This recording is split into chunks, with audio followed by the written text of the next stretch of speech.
Hey folks, welcome to Bear Mountain today. I have got a package here that just came from Johnny's. We ordered these last fall, right? I think it was last fall. And this is our strawberry plants for this year. And we're gonna plant these guys today. And I kind of wanted to walk through the process of how we're gonna do it. Now they packed it in some nice wet shredded paper so the roots are still damp. And it looks like this is a variety called Seascape. So this is a day neutral or ever-bearing type. And we have 25 of them to get started. We're just trying to do a small patch here in the garden to get enough kind of strawberries kind of starting probably in midsummer to have a few to eat. And yeah, if we're lucky, maybe a little bit, on top of some dessert of some kind or another. So what we're going to do, the first thing we're going to do is these guys, we're going to unpack these guys, and then we're going to use a dip, an immersion, like we've been doing with a lot of things, where we take compost soil and maybe with a little bit of worm castings in it, and we're going to give these guys about a probably 10-15 minute soak, because some of the roots towards the top are actually starting to dry out. And so we want these guys to be well hydrated, and we want to get the biology of what we have around here around the roots, so when we put these guys in the ground, they can get a good start really fast. Today is the 8th of April. So for us here in zone 8B, again, Western Oregon 8B, this is a great time to plant these guys. They're semi-dormant right now. They actually, I think where the nursery they came from said it was Massachusetts. So they were, well, they're quite dormant. There's very few. You can kind of see some newer leaves right near the top starting to come out. But, for the most part, these guys are going to take a bit of time to adapt, and probably about 6 weeks, for adaptation, getting growing, putting foliage on. And then we'll probably make certain that they don't bear any fruit, at least for the first 2 months, set any fruit on, just so that the plants can get good and strong. Why did you pick day neutral?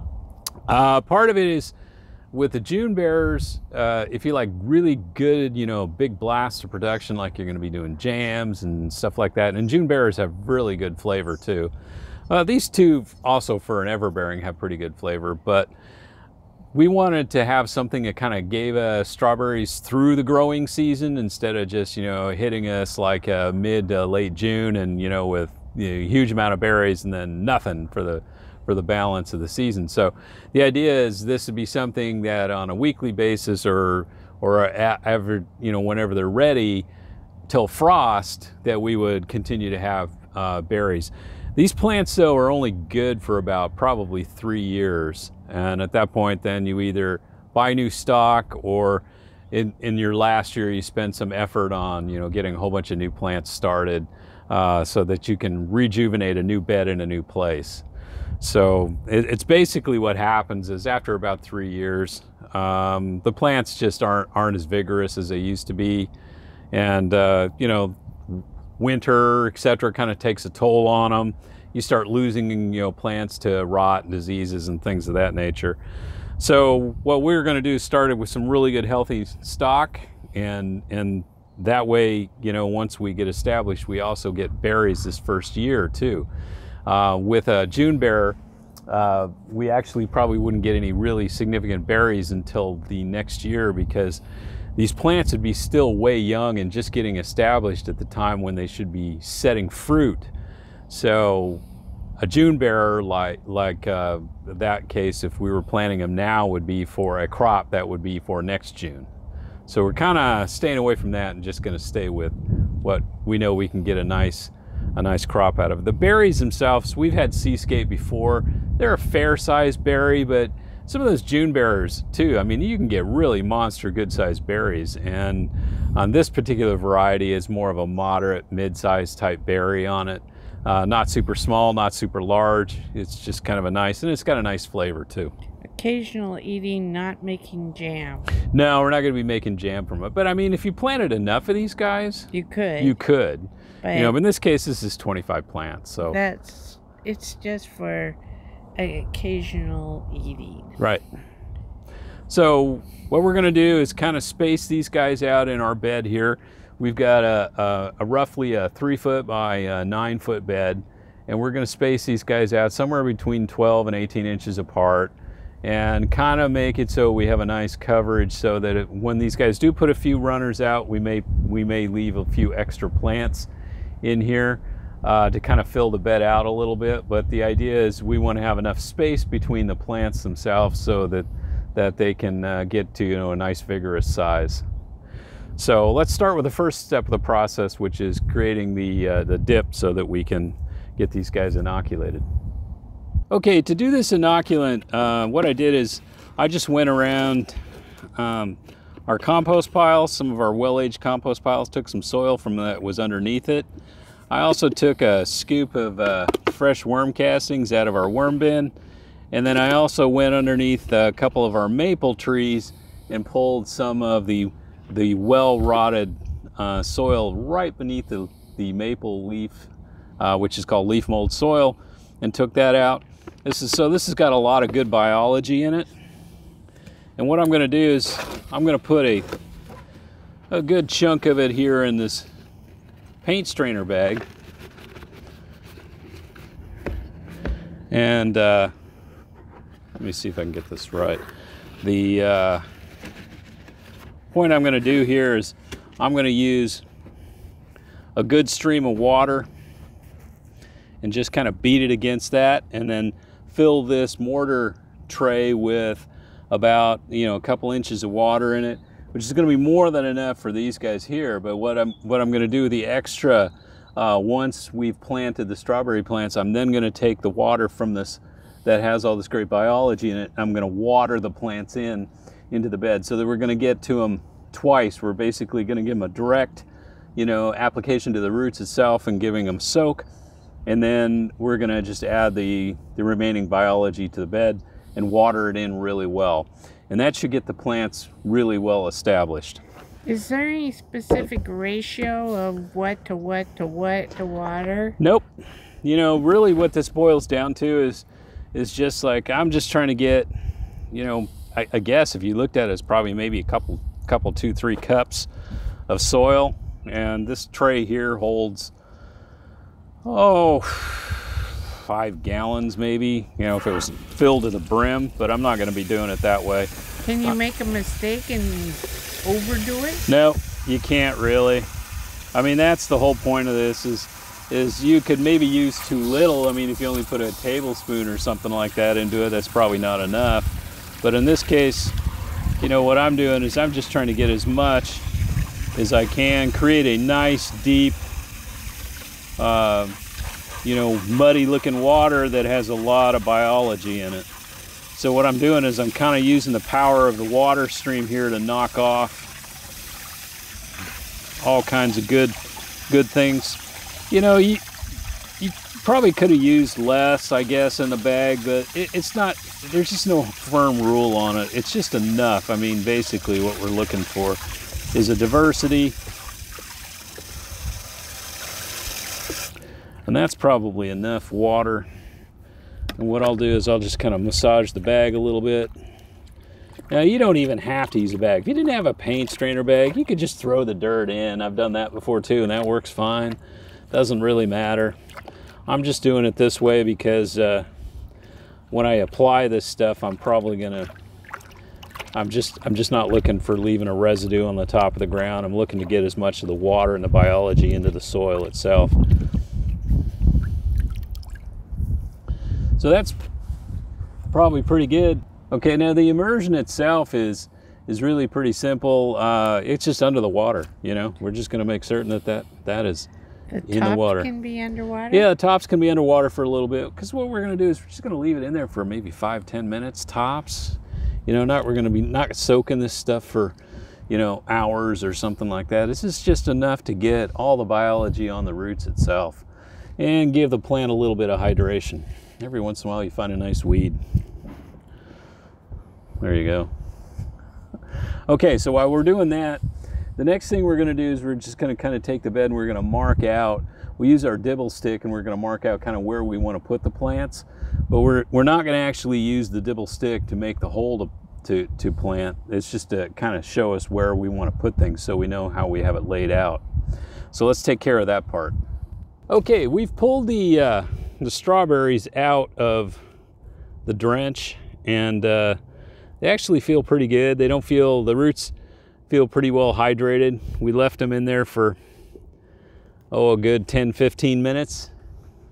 And I wouldn't have gone too much longer. The whole point is to kind of get these guys where they have the biology on it. And if we leave them out too long where it looks like, they're going to lose their glisten on it, I'd put them back in for another little bit extra soak. But so we'll just see how it goes. The actual planting itself, I laid out the holes with the dibble stick, and these guys are about a foot apart. And so we got 3 rows in this bed. They're essentially about a foot apart. I kind of tried to stagger the center row a little bit more as an offset to the other 2 rows. And we got room in here for 26 plants. I got 25, so maybe I get lucky and I get an extra free one. But how we're gonna plant these now, a lot of people would say, oh, you just plant them in the hole, and then spread the roots out. And you don't want to do that. Strawberries actually tend to go down. So when you plant these guys, you want to plant them so that it comes up to where the crown is, and you can see the crown right here, and you're going to go right about up here, about midway to the crown. That's where the soil line needs to be, and the roots need to be hanging straight. So it does require, it's not a dibble plant type thing. So what we're going to do is we're going to move the compost aside, and we're just going to kind of dig a gentle hole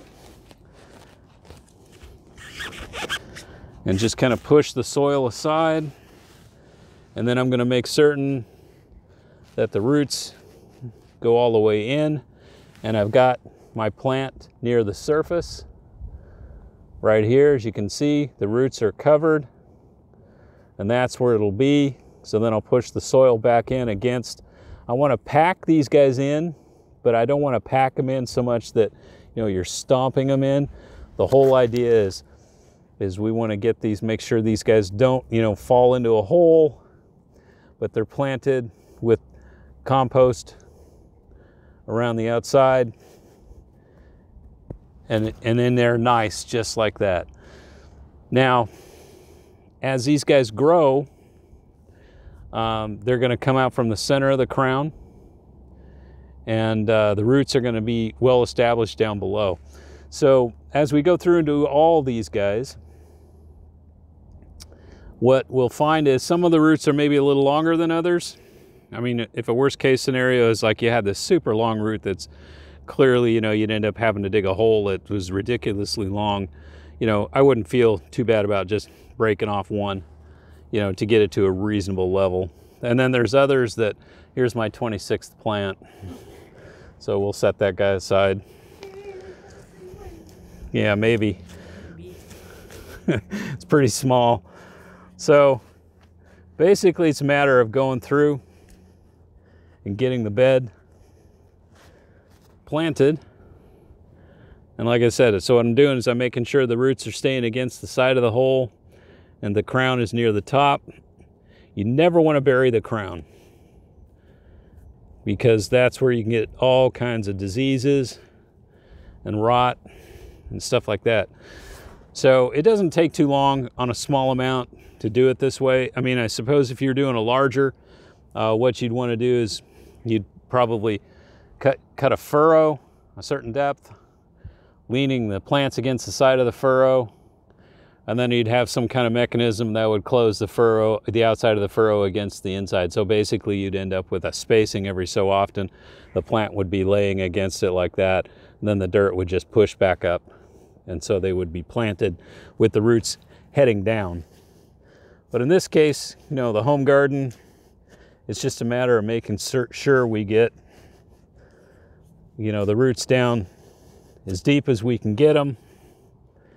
And it also, you really have to have a pretty well-draining bed for, I think, for success for strawberries, because some of these guys are pretty susceptible to diseases. Now you can get, try to get varieties like Seascape that do have resistance to a number of really common strawberry wilts and things like that. But even so, that's always kind of one of the dangers, So if if your strawberry bed is constantly, having high water or stuff like that, you're probably going to have really severe problems with rots. So I keep picking up that one guy. Okay, so I'm just going to get this all done, and then we'll come back and talk about how we're going to finish it up. Okay, we've got them all planted. We actually ended up with 26 and a half plants, if you want to call it that, because we had a really small one that was kind of like I don't know, an afterthought. It's probably just attached to one of the other ones. It's very small. It could be your biggest producer. It could be. So we stuck it near an emitter here on the end of the bed. But all the other guys, we had enough of regular sized plants. We had actually 26.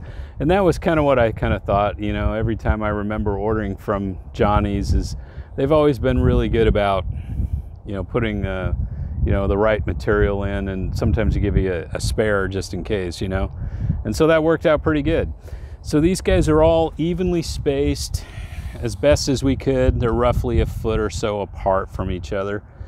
And like I said, the bed's 9 foot by 3 foot. So the next step is we're just going to take that compost water that we gave these guys a dip in, and we're going to use that with a watering can to just kind of apply it around the plants.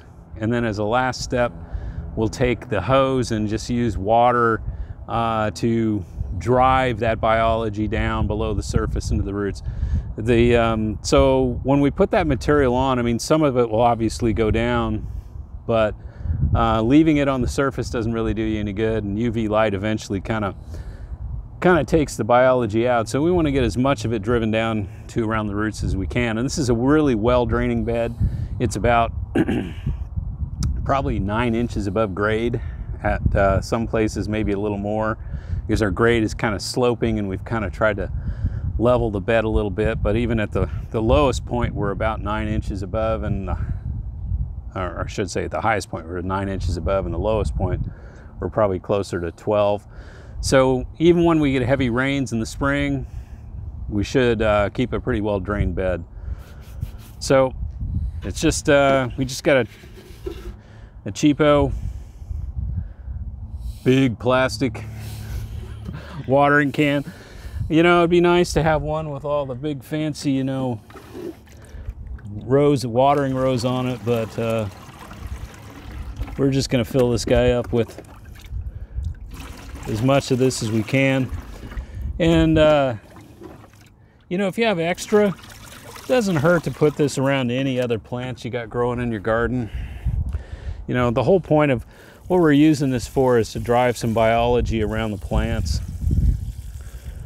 And you can see the water is a little brown, which means we're getting that stuff, any silts or minerals that are in the water, plus humates, etc., from the worms.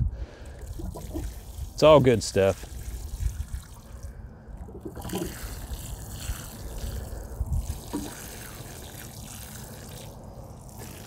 And this also helps watering around the plant and giving these guys all a good watering in, even after applying this, is just a step to make certain that the soil is packed good around the roots.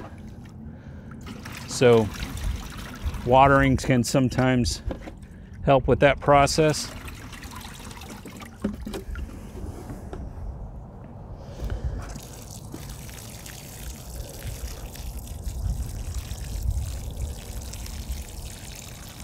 So once again, how deep were they planted? The actual plants themselves probably ended up, most of the roots were about 6 to 7 inches long. So the lower tips of them were down maybe 6-7 inches, thereabouts. And the soil is actually, we've had parsnips on this bed before. And so the soil is actually kind of this is a no-till bed, but the soil is got a lot of loft to it, even down 6 inches. It's in really good shape. So I had no problems at all digging, and just kind of gently trying to push the soil aside. And you could say, oh, this is a no-dig bed, but you had to dig holes to put the strawberries in. Yeah, but what I didn't do is it's not the same thing as if you took, a spade or something and you just totally turned the soil over or double dug the beds or something like that. So the only soil was disrupted was where we had to, push the shovel in and pull the dirt back. And so it's a minimal amount, and then we're trying to add biology back in around the plants. Anything you do in agriculture, and it doesn't matter what you call it, there's always a disturbance followed by a rest and a recovery. And the rest and recovery is when the soil, basically forms the relationships with the roots of the plants, and the plants take off and hopefully fulfill their potential.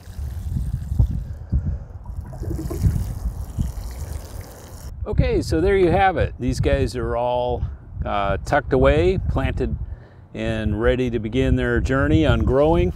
There's a couple of spots sometimes you see we might have had a few roots that didn't quite get in, tucked in as I thought they were, but these guys should, pretty much start growing here really pretty quick. We're kind of near the end of our freezing weather, although we have another cold spell coming at us, but nothing like, what you would expect in a winter time where soil would freeze or anything like that. So these guys should begin to grow. You said the soil felt warmer. And the soil felt warm, yeah, when I was digging the holes. So, and we watered these guys all in. So I think the next step is we're going to wait for them to kind of get up a little bit.